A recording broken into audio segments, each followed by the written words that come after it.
ఎందుకే భాగ్య నన్ను ఇంత రాసి రంపాన పెడతాను? అసలు నేను ఏం పాపం చేసిందే?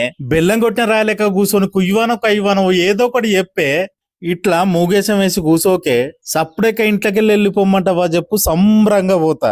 నాకు తెలియక అడుగుతానా, నీ చిన్నప్పంచెల్లి మోర మాటలు పాయిదర్ల పనులు ఇట్లనే ఉండేదా మీ ఇంటికాడ? ఆ ఇట్లే ఉండకపోయేది. నా బాల్యం మొత్తం భయం భయంగా ఉండేది.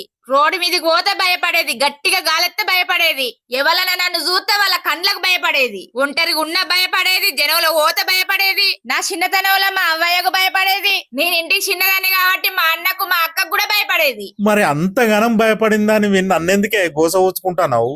ఎందుకో తెలియదు గాని నిన్ను పెళ్లి చేసుకున్నాక నా భయం పోయింది. చిన్నతనంలో అందరి మీద ఉన్న మొత్తం పగ నీ మీద మొదలైంది. నీ పాపం పాడుగాను, అందరి మీద ఉన్న పగ ప్రతీకారం మొగని మీద తీర్చుకుంటారానే?